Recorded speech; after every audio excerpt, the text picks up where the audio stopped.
Hello दोस्तों, स्वागत आप सभी को अल्फा एजुकेशन पॉइंट के इस यूट्यूब चैनल में। दोस्तों, आज के वीडियो में हम लोग देखने वाले हैं टैली में लेजर। लेजर क्या होता है, लेजर का ग्रुप क्या है, लेजर ग्रुप का यूजेस क्या है, कौन सा लेजर किस ग्रुप के अंतर्गत जाता है, आज के वीडियो में इतना देखेंगे।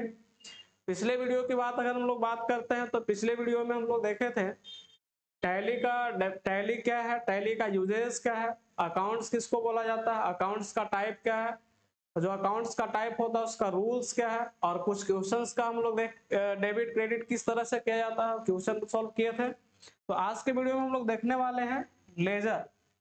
तो हेडिंग्स बना हुआ ledger and their groups, ledger and their groups. अगर हम लोग बात करें लेजर का, तो लेजर होता क्या, थोड़ा सा इसके बारे में हम लोग चर्चा कर लेते हैं। लेजर क्या होता है, तो यहाँ पे देख पा रहे हो एक लेजर के बारे में कुछ लिखा हुआ है। तो लेजर जिसको बोलते हैं हिंदी में बही खाता बोला जाता है। लेजर क्या होता है, तो लेजर जो होता है यहाँ पे लिखा हुआ है कि a ledger is a principal book और digital record where all the financial transaction of the business. बोल रहा है कि जो लेजर होता है एक प्रिंसिपल बुक होता है, या फिर इसको आप डिजिटल रिकॉर्ड भी बोल सकते हैं, वेयर ऑल फाइनेंशियल ट्रांजेक्शन जो होता है किसी बिजनेस का या फिर individual are summarized and categorized. बोल रहा है कि रिकॉर्ड रखता है किसका, तो जो बिजनेस डेटा होता है एक तरह से बिजनेस जो होता है उसका एक रिकॉर्ड रखता है, प्रिंसिपल बुक का काम करता है लेजर, या फिर डिजिटल रिकॉर्ड का काम करता है। आगे इसे में लिखा हुआ कि it is part of accounting system, यह एक पार्ट है किसका, अकाउंटिंग सिस्टम का, and is used maintain the financial record in a organized manner. और इसका काम क्या है, तो ये फाइनेंशियल रिकॉर्ड को रखता है, अपने पास फाइनेंशियल रिकॉर्ड को स्टोर करने का काम करता है, रखने का काम करता है। लिखा हुआ है कि each account such as cash, accounts receivable, inventory और sales has its own section in the ledger. अब यहाँ पे बोल रहा है कि जो कैश होता है या अकाउंट्स रिसीवेबल होता है या इन्वेंट्री होता है या सेल्स होता है, इसी सेक्शन के अंदर आता है, लेजर के ही अंतर्गत आता है। फिर इसी में लिखा हुआ कि the ledger serves as the foundation for preparing financial statement like the balance sheet and income statement. अब हम लोग लेजर कहाँ यूज करके किसी का बैलेंस शीट देख पाते हैं या फिर फाइनेंशियल स्टेटमेंट को देख पाते हैं, तो जो फाइनेंशियल स्टेटमेंट होता है या फिर जो बैलेंस शीट होता है उसमें लेजर ही मेंटेन किया हुआ है। जैसे अगर आप पेमेंट कर रहे हैं, रिसिप्ट कर रहे हैं, परचेस का काम कर रहे हैं, सेल का काम कर रहे हैं, तो ये सब लेजर होता है। तो यहाँ पे देख रहे हो कुछ एग्जांपल्स लिखा हुआ है, जैसे आपका purchase, sale, cash, rent, electric bill, salary, bonus, machine, TV, etc, ये सब के सब अपने आप में क्या है, लेजर है। तो लेजर और लेजर ग्रुप में अंतर है। अब थोड़ा सा देख लेते हैं हम लोग लेजर ग्रुप के बारे में, लेजर ग्रुप है क्या। तो यहाँ पे देख पा रहे होंगे हेडिंग सबकी बना है हम लोग लेजर ग्रुप का। लेजर जो होता है, लेजर आप देखा जाए तो लेजर मतलब एक तरह से बहुत सारा होता है, लेकिन लेजर ग्रुप आपका फिक्स्ड है। लेजर ग्रुप टैली में आपका 28 पढ़ना है। लेजर ग्रुप आपको टैली में 28 तो लेजर ग्रुप पढ़ेंगे। 28 लेजर ग्रुप में यहाँ पे देखिए बांटा हुआ, लिखा हुआ कि there are following two types of ledger group, जिसमें पहला है मेन लेजर ग्रुप और दूसरा लिखा हुआ सब लेजर ग्रुप, मतलब मेन ग्रुप ऑफ लेजर, और दूसरा का है सब ग्रुप ऑफ लेजर। अब इसमें देखते हैं मेन ग्रुप लेजर क्या होता है और सब ग्रुप ऑफ लेजर क्या होता है। तो यहाँ पे देख पा रहे होंगे कि जैसे लेजर का 2800 ग्रुप को बनाया गया, जिसमें पहला लिखा मेन ग्रुप ऑफ लेजर, जिसमें आपको 15 लेजर ग्रुप पढ़ना है। कितना, 15। जिसमें पहला पढ़ना आपका कैपिटल अकाउंट। कैपिटल अकाउंट क्या है, तो कैपिटल अकाउंट एक लेजर का ग्रुप है। कैपिटल अकाउंट होता है क्या है, तो बात करें अगर हम लोग कैपिटल अकाउंट का, तो कैपिटल का मतलब होता है पूंजी। जैसे अगर आपको कोई बिजनेस स्टार्ट करना है, तो बिजनेस स्टार्ट करने से पहले आप क्या करते हैं, अपना एक पूंजी रखते हैं, कैपिटल जमा रखते हैं। तो जो कैपिटल का लेजर बनाएंगे उसको हम लोग अंडर ग्रुप क्या सेलेक्ट करेंगे, कैपिटल अकाउंट के अंतर्गत। आगे हम लोग पूरा डीपली चर्चा करेंगे कि कैपिटल किसका लेजर बनाने के बाद किस लेजर ग्रुप में जाएगा। आगे बात करते हैं हम लोग करंट असेट्स। असेट्स का मतलब होता है एक तरह से संपत्ति।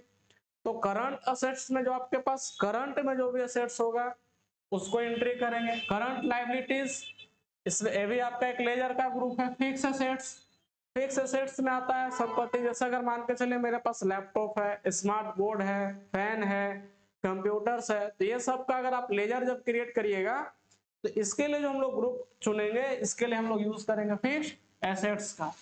अगला है इन्वेस्टमेंट।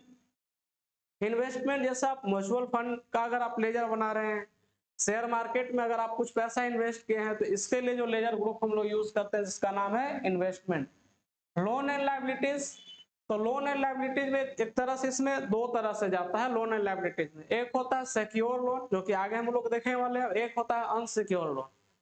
सिक्योर लोन में होता है कि आपका जैसे अगर आप बैंक से या कहीं से अगर आप लोन ले रहे हैं तो उसके बदले आपको जमीन के कागजात या फिर कुछ जेवरात उसके पास जमा करना पड़ता है, उसके बाद आपको लोन मिलता है। एक होता है अनसिक्योर लोन, जैसे हम लोग पर्सनल लोन लेते हैं तो ये सब जो अगर हम लोग लोन लेते हैं तो अनसिक्योर कहलाता है, जिससे इसके बदले हम लोग कुछ जमा नहीं करते हैं, बस एक कागज मतलब एक कागज पे दिखा देते हैं कि हमको इस तरह से इनकम ऐसा आप भर सकते हैं, तो उसको अनसिक्योर लोन के नाम से जानते हैं, जो कि आगे हम लोग पढ़ने वाले हैं नीचे लेजर का सब ग्रुप, लेजर सब ग्रुप में हम लोग पढ़ेंगे, सब ग्रुप ऑफ लेजर में पढ़ेंगे।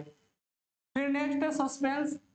सस्पेंस में होता है आपका जैसे अगर आप कोई काम कर रहे हैं सस्पेंस में है, जैसे अगर मान लो कोई बिजनेस स्टार्ट किया, अगर आपको पहले से पता चल रहा है कि इसमें लॉसेस होगा या और भी कुछ पता चल रहा है तो उस तरह का अगर हम लोग लेजर बनाएंगे तो उसको सस्पेंस के अंतर्गत रखेंगे। नेक्स्ट है magic expenses. Magic expenses, expenses का मतलब होता है खर्च। अब इसमें क्या होगा कि जैसे अगर आप कोई काम करने गए, अब जैसे खर्च तो मान लीजिए अलग चीज है कि खर्च हो रहा है, जैसे मान लीजिए अगर आप बाइक से हैं अचानक मान लीजिए बाइक में कुछ खराबी हो जाता है तो उस कंडीशन में अगर उसके ऊपर जो खर्च करिएगा उसको आप बोल सकते हैं मैजिक एक्सपेंसेस। नेक्स्ट है ब्रांच डिवीजन। ब्रांच डिवीजन में क्या होता है कि जो ब्रांच डिवीजन होता है इसमें जैसे अगर आप मान के चलिए कोई काम कर रहा हो, अगर आपका ब्रांच जैसे अगर आप झारखंड से है तो झारखंड में मान के चलिए आपको कई डिस्ट्रिक्ट में आपका ब्रांचेज है, या फिर मान के चलिए मान लीजिए झारखंड में एक है ब्रांच, दूसरा आपका बिहार में है, तीसरा अगर मान लीजिए छत्तीसगढ़ में है, फिर आपका दिल्ली में है, तो उस तरह का काम कर रहे हैं जिसका यूजेज आप सभी ब्रांचेज में किए हैं, तो वहां पे हम लोग यूज करेंगे कौन सा लेजर का, ब्रांच डिवीजन का। नेक्स्ट है परचेज अकाउंट। अब बात करें हम लोग परचेज अकाउंट का, तो परचेज अकाउंट में लेजर बनेगा जो परचेज करिएगा, जैसे अगर मान ले कोई प्रोडक्ट आप परचेज कर रहे हैं तो वहां पे परचेज का हम लोग लेजर बनाएंगे। अगला है सेल अकाउंट। तो सेल अकाउंट में अगर आप कोई प्रोडक्ट सेल कर रहे हैं या सेल का ही खुद लेजर बनाना तो सेल अकाउंट्स का बनाएंगे। अगला है डायरेक्ट इनकम। डायरेक्ट इनकम क्या होता है, तो इनकम दो तरह से पढ़ेंगे हम लोग, एक होता है डायरेक्ट इनकम और दूसरा का होता है आपका इनडायरेक्ट इनकम। तो डायरेक्ट इनकम क्या होता है और इनडायरेक्ट इनकम क्या होता है, जैसे अगर मान के चलिए किसी से आप रेंट ले रहे हैं तो रेंट जो हो गया आपका इनडायरेक्ट इनकम हो गया। अगर आप जैसे मान के चलिए किसी से सैलरी आप अपना लिए तो सैलरी आपका इनडायरेक्ट इनकम हो, लेकिन अगर आप सैलरी दे रहे हैं तो उस कंडीशन में आपका इनडायरेक्ट एक्सपेंसेस में चला जाएगा, क्योंकि इनकम मतलब आय हो गया और एक्सपेंसेस का मतलब होता है व्यय या खर्च भी बोल सकते हैं एक तरह से। तो डायरेक्ट का मतलब होता है प्रत्यक्ष और इनडायरेक्ट का मतलब होता है अप्रत्यक्ष। तो जो डायरेक्ट खर्च होता है उसको डायरेक्ट में डालेंगे, जैसे अगर मान के चलिए आप फ्यूल भराने गए, मान लिया अगर आप बाइक लेके जा रहे हैं गाड़ी में तेल भरवा लिए तो फ्यूल एक्सपेंसेस जो होगा वो चला जाएगा आपका डायरेक्ट एक्सपेंसेस में। और भी जैसे अगर मान लीजिए कोई काम कर रहे हैं वहां पे खर्च हो जा रहा है तो उसको हम लोग रखेंगे डायरेक्ट एक्सपेंसेस में, लेकिन सॉरी डायरेक्ट डायरेक्ट एक्सपेंसेस की बात कर रहे हैं ना, डायरेक्ट एक्सपेंसेस की बात कर रहे हैं, डायरेक्ट एक्सपेंसेस में रख सकते हैं। लेकिन अब जैसे अगर आप सैलरी पेड किए, रेंट अगर आप पेड कर रहे हैं, इलेक्ट्रिक बिल पेड कर रहे हैं, तो इस तरह के जो खर्च होता है उसको आप इनडायरेक्ट एक्सपेंसेस में रख सकते हैं। उसी तरह से इनडायरेक्ट इनकम में बताया कि अगर आप सैलरी रिसीव्ड कर रहे हैं, रेंट रिसीव्ड कर रहे हैं, तो ये सब चला जाता है इनडायरेक्ट इनकम में। लेकिन डायरेक्ट इनकम में जैसे अगर आप बोनस मिल गया आपको और भी कुछ कुछ अगर उस तरह का हो रहा है जिससे आपको इनकम हो रहा है उसको हम लोग डायरेक्ट इनकम में रख सकते हैं। तो इसमें आपका टोटल 15 ठो होता है लेजर ग्रुप ना, जिसको हम लोग मेन ग्रुप ऑफ लेजर बोलते हैं, और 13 ठो होता है सब ग्रुप ऑफ लेजर। 13 होता है आपका सब ग्रुप ऑफ लेजर, जिसमें पहला आपका लिखा हुआ बैंक अकाउंट। बैंक अकाउंट का क्या, तो जैसे अगर आप किसी बैंक का लेजर अगर आप बनाते हैं, जैसे एसबीआई हो, पीएनबी हो, आईसीआईसीआई हो, तो बैंक का लेजर अगर आप बनाइएगा तो अंडर ग्रुप क्या सेलेक्ट करेंगे हम लोग, बैंक अकाउंट का। अगला जो पॉइंट बना जिसका नाम है cash in hand. Cash in hand की बात करें तो कैश इन हैंड में केवल कैश अकाउंट को रखा जाता है, मतलब कैश का अगर आप लेजर बना है तो इसको आपको कैश इन हैंड में रखना है। नेक्स्ट है डिपॉजिट एसेट्स। डिपॉजिट एसेट्स क्या होता है? तो डिपॉजिट एसेट्स में होता है कि मतलब आप जैसे कहीं पैसा इन्वेस्ट कर दिया, डिपॉजिट कर दिया, जैसे अगर मान के चलिए दुकान के लिए अगर आप दुकान खरीद रहे हैं तो उसमें क्या करते हैं हम लोग, कुछ एडवांस पैसा क्या करते हैं उसको दे देते हैं, जमा होता है, एक तरह से डिपॉजिट के रूप में रहता है। वो पैसा आपका मंथली में कटेगा नहीं, बस वहाँ आप जब चाहे तब वो पैसा फिर आप ले सकते हैं, अगर आपको मान ली रूम छोड़ना हो, या फिर आप जैसे मान के चलिए और भी कहीं अगर पैसा फिक्स्ड करते हैं, जैसे बैंक में करते हैं या कोई कंपनी में अगर आप पैसा फिक्स करते हैं, जैसे LIC में पैसा फिक्स कर देते हैं, म्यूचुअल फंड में अगर आप पैसा फिक्स कर देते हैं, तो ये सबको रखा जाता है डिपॉजिट एसेट्स में।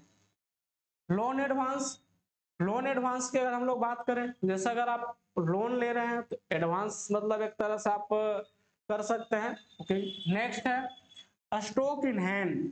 स्टॉक इन हैंड की बात करें तो जैसे अगर आप कोई प्रोडक्ट खरीदने बेचने का काम कर रहे हैं और अगर आपके पास वो प्रोडक्ट अवेलेबल है तो उस कंडीशन में उसको आप रख सकते हैं स्टॉक इन हैंड के अंतर्गत। नेक्स्ट है सैंडी डेप्टर और एक आपका सैंडी क्रेडिटर। अब सैंडी डेप्टर और सैंडी क्रेडिटर क्या होता है इसके बारे में थोड़ा सा जानते हैं। तो जो सैंडी डेप्टर होता है, सैंडी डेप्टर मतलब ये हो गया आपका देनदार, और सैंडी क्रेडिटर मतलब हो गया लेनदार।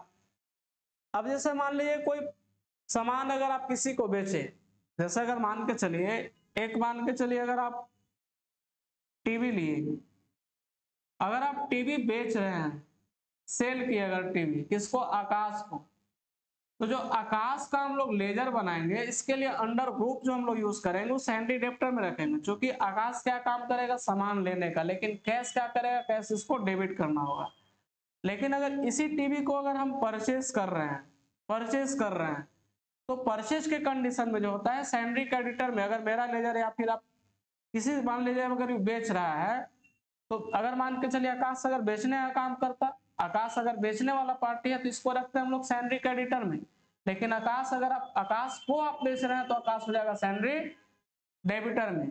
और अगर मान लीजिए आकाश बेच रहा हो, हम खरीद रहे हैं, तो उस कंडीशन में आकाश को हम लोग रखेंगे सैंडी क्रेडिटर में। अगर कहने का मतलब है कि कोई प्रोडक्ट अगर बेच रहा है व्यक्ति, अगर प्रोडक्ट बेच रहा है तो बेचने वाला जो रहेगा वो जाएगा क्रेडिटर के साथ, और अगर वो सामान खरीद रहा है तो खरीदने वाला जाएगा आपका डेबिटर के साथ, क्योंकि जो बेचने वाला होगा उसको पैसा क्रेडिट होगा और जो देने वाला होगा, जो खरीदने वाला होगा, उसको पैसा आपको डेबिट करना होगा।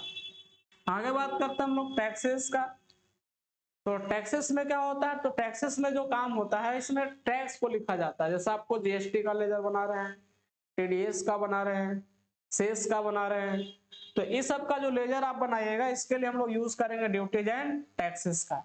नेक्स्ट है प्रोविजन। प्रोविजन में क्या होता है, तो इसमें आप जैसे कंपनी अगर आपका लॉस उसमें जा रहा है तो पहले एक अनुमान लग जाता है, तो उस कंडीशन में जो हम लोग लेजर बनाएंगे उसको रखेंगे हम लोग प्रोविजन लेजर ग्रुप में। आगे बात करते हैं हम लोग बैंक ओडी का और बैंक OCC का। ओडी का मतलब होता है ओवरड्राफ्ट और OCC का मतलब होता है open cash credit.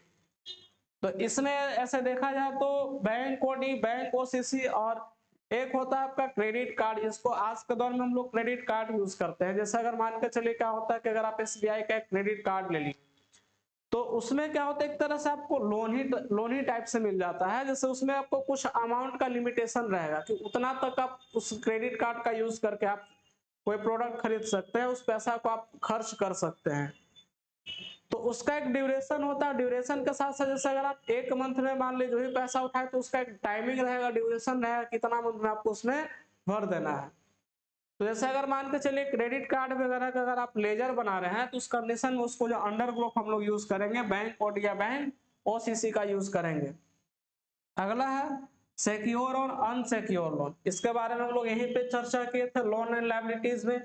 Loan and liabilities में सिक्योर क्या होता है, तो सिक्योर एक तरह से सुरक्षित हो गया, अनसिक्योर मतलब आप बोल सकते हैं असुरक्षित।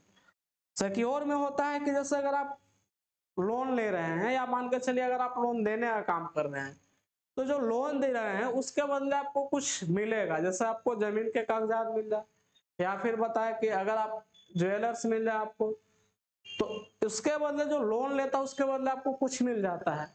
तो उस तरह का जो लोन होता है, या फिर जैसा अगर आप लोन ले रहे हैं तो इसके बदले अगर आप कुछ जमा कर रहे हैं तो ऐसा लोन को हम लोग बोलते हैं सिक्योर।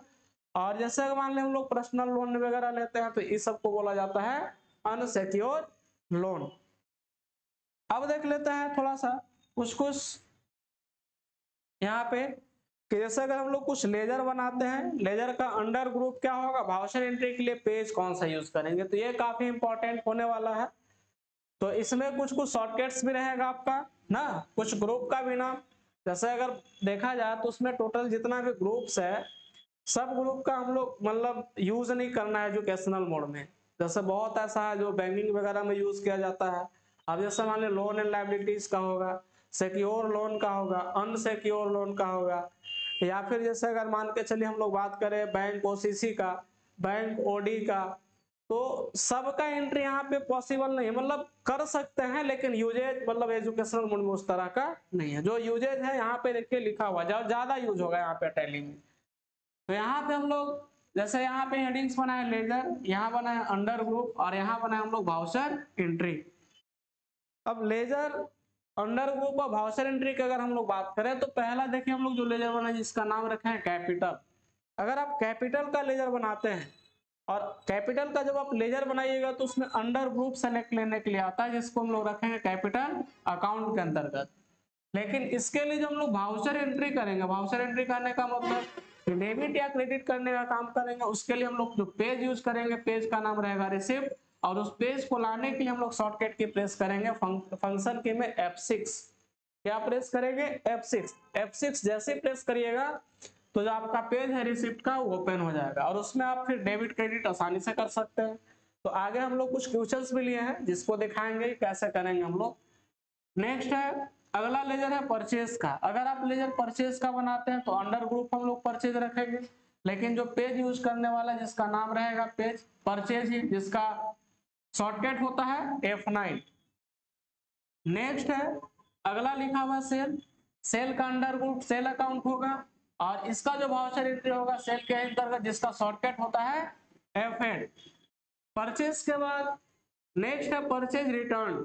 जैसे अगर आप मान के चले कोई प्रोडक्ट खरीदे हैं, परचेज के अगर उसको रिटर्न कर रहे हैं तो इस कंडीशन में इसका जो अंडर ग्रुप होगा वो परचेज अकाउंट ही होगा, लेकिन जिस पेज में हम लोग एंट्री करेंगे उस पेज का नाम रहेगा डेबिट नोट। क्योंकि अगर जैसे आप कोई प्रोडक्ट खरीदे, आप प्रोडक्ट को अगर आप फिर से रिटर्न कर रहे हैं मतलब परचेज रिटर्न कर रहे हैं तो उस कंडीशन में आपको डेबिट नहीं करना पड़ेगा। इसके शॉर्टकट जो होता है कंट्रोल प्लस F9 होता है। नेक्स्ट है सेल रिटर्न। सेल रिटर्न को अंडर ग्रुप सेल अकाउंट में ही रखा जाता है और इसमें हो जाएगा क्रेडिट नोट जिसका शॉर्टकट होगा आपका control plus F8।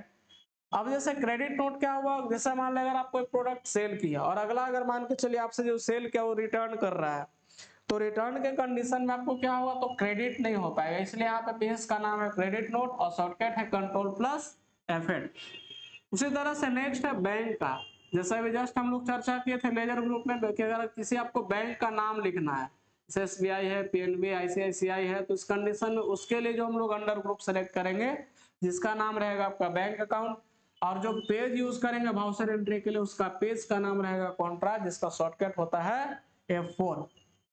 Contra, Contra bank का जितना भी एंट्रीज होगा तो बैंक का एंट्री करने के लिए हम लोग पेज यूज करेंगे कॉन्ट्रा जिसका शॉर्टकट होता है F4। अगर जैसे मान लिया रेंट है, इलेक्ट्रिक बिल है, सैलरी है, इंटरेस्ट है, अगर आप पेड कर रहे हैं तो उसको रखेंगे हम लोग इनडायरेक्ट एक्सपेंसेस में, इनडायरेक्ट एक्सपेंसेस में। और जो वाउचर एंट्री करेंगे इसके लिए जो हम लोग पेज यूज करेंगे जिसका नाम रहेगा पेमेंट, शॉर्टकट्स क्या होता है पेमेंट का F5। उसी तरह से अगर जैसे हम लोग पेड करते हैं जैसे फ्राइट हो गया, फ्यूल एक्सपेंसेस हो गया, वेजेस हो गया। जैसे अगर आप बताएं कि अगर मान लिया आप गाड़ी से जा रहे हैं, फ्यूल पे मान लिया खर्च हो गया, ईंधन भरवाने में, पेट्रोल भरवाने में खर्च हो गया। अगर कहीं मान के चलिए आप फ्राइट भाड़ा दे दिए, वेजेस मजदूरी दे दिए, कहीं उस तरह का काम कर रहा है तो उस कंडीशन में उसको आप रख सकते हैं डायरेक्ट एक्सपेंसेज में, लेकिन इसके बदले भी आपको करना पड़ेगा पेमेंट। तो पेज वाउचर एंट्री में जो यूज करेंगे पेमेंट का जिसका शॉर्टकट्स रहेगा आपका F5। नेक्स्ट अगर रिसिप्ट करते हैं सैलरी है, इंटरेस्ट है, रेंट है, इसके लिए हम लोग यूज करेंगे अंडर ग्रुप इनडायरेक्ट इनकम। क्योंकि रिसिप्ट कर रहे हैं, प्राप्त कर रहे हैं तो इनडायरेक्ट इनकम, लेकिन पेज जो हम लोग यूज करेंगे रिसिप्ट का जो शॉर्टकट रहेगा आपका F6। अगर आप रिसीव करते हैं सब बोनस है, डिस्काउंट है, इसको आप डायरेक्ट इनकम में भी रख सकते हैं, लेकिन पेज जो यूज होगा जिसका नाम रहेगा रिसिप्ट F6। आगे देखेंगे और भी कुछ कुछ है। तो और कुछ कुछ देखिए यहाँ पे लेजर और लेजर ग्रुप का हेडिंग्स बना है और वाउचर एंट्री का। जैसे अगर आप परचेज कर रहे हैं, परचेज क्या कर रहे हैं, मोबाइल है, टीवी है, फर्नीचर है, बाइक। तो इस तरह से अगर आप टाइप खरीद रहे हैं तो ये सब को बताएं कि ये सब क्या है, तो एक तरह संपत्ति, इसको रखना आपको फिक्स एसेट में। और अगर आप खरीद रहे हैं तो इस कंडीशन में अगर आपको क्या करना होगा, पेमेंट करने का काम करना होगा। पेमेंट का शॉर्टकट होता है F5। उसी तरह से अगर आप सेल कर रहे हैं, मोबाइल, टीवी, फर्नीचर, बाइक इस तरफ बेच रहे हैं, तो अंडर ग्रुप जो रहेगा वो फिक्स एसेट रहेगा, लेकिन इस कंडीशन में आपको रिसिप्ट करना, जिसका शॉर्टकट होता है F6। अब यहाँ पे देखेंगे कि नीचे 3-4 लेजर और बना हुआ है, लेजर ग्रुप भी बना हुआ है, जिसमें हम लोग सैंडी डेप्टर, सैंडी क्रेडिटर और डायरेक्ट इनडायरेक्ट एक्सपेंसेस इनकम भी रखे हैं। और बाकी यहाँ पे लिखे हैं कि इस सब को रखना है ऑन क्वेश्चन, मतलब इसमें वाउचर एंट्री कौन सा पेज में होगा, यहाँ पे नाम नहीं लिखा हुआ है। तो इसके लिए क्या यूज करने वाले हैं इसके बारे में, तो जैसे अगर मान लिया किसी पर्सन का नाम आ जाता है, किसी दुकान का नाम आ जाता है, कंपनी का नाम आता है, और अगर है वो किसके साथ, DR के साथ, तो इसके लिए जैसे अगर मान लिया आकाश लिखे, तो आकाश का अगर नाम आ रहा है और आकाश अगर DR में है, तो अंडर ग्रुप जो सेलेक्ट लेंगे हम लोग ग्रुप का, लेजर ग्रुप का, उसका नाम रहेगा सैंड्री डेप्टर। और इसका जो वाउचर एंट्री है डिपेंड करता है क्वेश्चन के ऊपर कि किस क्वेश्चन में। सर हो सकता है कि परचेज वाला कंडीशन में हो जाए, नाम आ जाए, हो सकता है सेल वाला कंडीशंस में आ जाए। तो इस कंडीशन में इसका जो पेज का वाउचर एंट्री करेगा, आप यहां से नहीं अनुमान लगा सकते, क्वेश्चन से लगा सकते, इसलिए हम लोग वहां पे लिखा है कि डिपेंड करेगा किसके ऊपर ही, क्वेश्चन के ऊपर। उसी तरह से अगर कोई पर्सन का, फर्म का, कंपनी का नाम अगर आ जाता है किसमें, CR में आता है, तो इस कंडीशन में इसको रखेंगे हम लोग सैंडी क्रेडिटर में, क्योंकि इस कंडीशन में CR मतलब क्रेडिटर ही हो गया और DR मतलब हो गया डेबिटर। कहने का मतलब कि इस कंडीशन में ही देने वाला होगा और इस कंडीशन में ही लेने वाला होगा, तो सैंडी क्रेडिटर में जाएगा। और ये भी डिपेंड करेगा ऑन क्वेश्चंस। उसी तरह से अगर आप कभी पेड करते हैं, डिस्काउंट, डिप्रेसिएशन, डिस्काउंट मतलब होता है डिस्काउंट हो गया छूट, और डिप्रेसिएशन का मतलब होता है ह्रास। जैसे अगर आप कोई प्रोडक्ट खरीदे, अब उसको कुछ दाम कम करके बेच रहे हैं, तो ये तो जाएगा आपका डायरेक्ट एक्सपेंसेस में। लेकिन अगर आप क्वेश्चन के ऊपर ये सब काम कर रहे हैं तो डिपेंड करेगा आपको क्वेश्चन में। अगर आप डायरेक्ट बात करें कि डायरेक्ट अगर आप डिस्काउंट रिसीव्ड कर रहे हैं, उस कंडीशन में तो इनकम हो जाएगा, या डायरेक्ट जैसे आप डिस्काउंट पेड कर रहे हैं तो एक्सपेंसेस हो जाएगा। और जो पेज यूज करेंगे अगर आप पेड करिएगा तो पेमेंट, और अगर आप रिसीव्ड कर रहे हैं तो, जैसे अगर मान लीजिए डिस्काउंट जो है, अगर आप मान लीजिए डिस्काउंट डायरेक्ट अगर पेड किए, तो पेड के कंडीशन में आपको तो पेमेंट करना पड़ेगा। और अगर आप डिस्काउंट रिसिप्ट कर रहे हैं तो रिसिप्ट के कंडीशन में आपको पेज भी रिसिप्ट का यूज करना होगा, रिसिप्ट का यूज करेंगे आप, रिसिप्ट का यूज करेंगे। लेकिन अगर मान लीजिए कोई प्रोडक्ट का नाम है, प्रोडक्ट पे सब काम कर रहे हैं, डिस्काउंट ले रहे हैं या दे रहे हैं, एप्रिसिएशन वैल्यू है, तो इस कंडीशन में देखिए यहाँ पे अगर आप पेड करिएगा तो खर्च होगा, और अगर आप ले रहे हैं तो उस कंडीशन में आपको इनकम होगी। जैसे आप कोई प्रोडक्ट पे खरीद रहे हैं तो वहां डिस्काउंट मिल गया, या मान कर चलिए कोई प्रोडक्ट है, डिप्रिसिएशन का मतलब होता है कि ह्रास में, ह्रास होता है मतलब कमी, और एप्रिसिएशन मतलब होता है वृद्धि। मतलब अगर आप कोई प्रोडक्ट है, अब 10 रुपए का लिया, 15 रुपए में बेच रहा है, तो 5 रुपया क्या हो गया आपका, एप्रिसिएशन हुआ, उसमें बढ़ गया आपका पैसा। तो ये सब के लिए जो हम लोग वाउचर एंट्री के लिए पेज यूज करेंगे, डिपेंड करेगा क्वेश्चंस के ऊपर, किसका कौन सा पेज में एंट्री करेंगे, ये डिपेंड करेगा क्वेश्चन के ऊपर। तो देख लेते हैं हम लोग दो चार एग्जांपल्स भी कि लेजर कैसे बनाना है, उसका वाउचर एंट्री के लिए पेज कैसे यूज करेंगे। तो केवल इसमें हम लोग देखने वाले हैं क्वेश्चन को बनाएंगे कैसे, डेबिट क्रेडिट कैसे करेंगे, पेज कौन सा यूज होगा, अंडर ग्रुप का यूज करेंगे, इसको देखने वाले हैं। तो यहाँ पे देख पा रहे हो हम लोग परचेज कर रहे हैं मोबाइल, मोबाइल विथ कैश कितना में, 25,000। तो मोबाइल की अगर हम लोग बात करें तो मोबाइल जो होता है सबसे पहले आपको अकाउंट पहचानना है, रियल अकाउंट।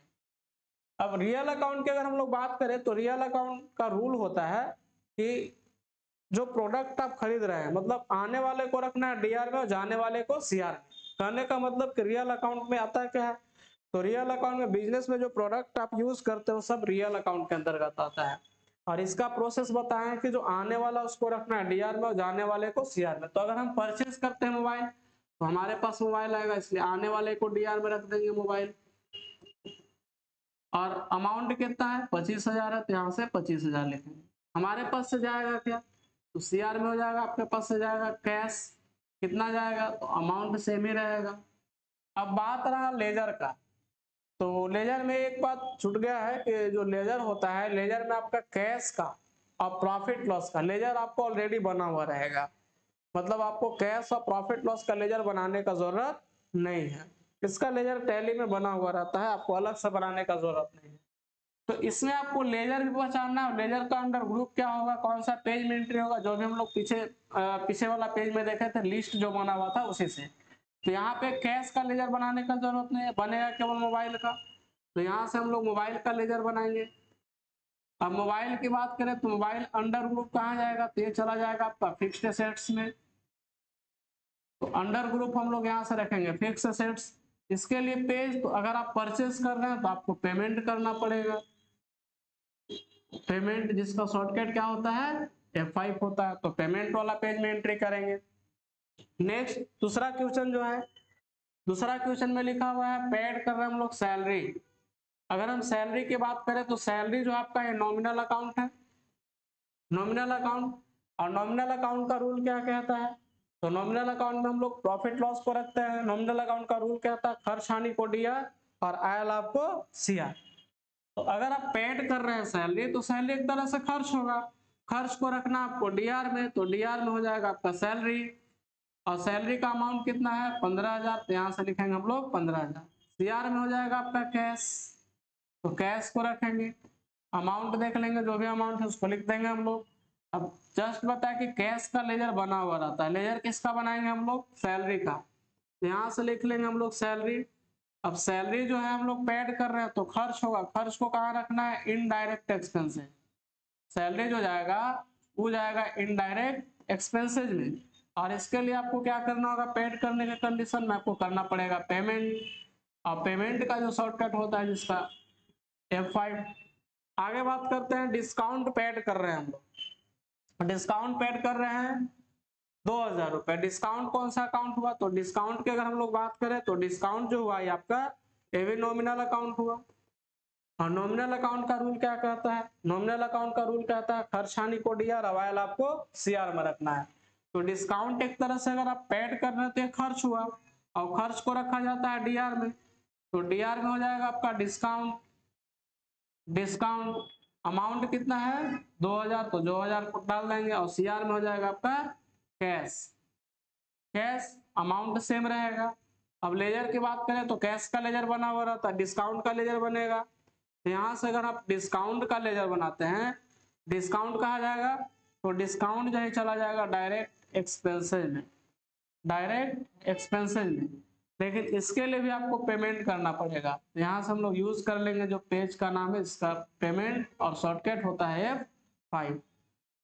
आगे क्वेश्चन है कैश डिपॉजिट कर रहे हैं टू एसबीआई को, एसबीआई में आप पैसा जमा कर रहे हैं कितना 10,000 रुपए। तो एसबीआई आपका हो गया पर्सनल अकाउंट, पर्सनल अकाउंट। और पर्सनल अकाउंट का रूल क्या होता है, पर्सनल अकाउंट का रूल कहता है कि पाने वाले को आप डीआर में रखिए और देने वाले को सीआर में।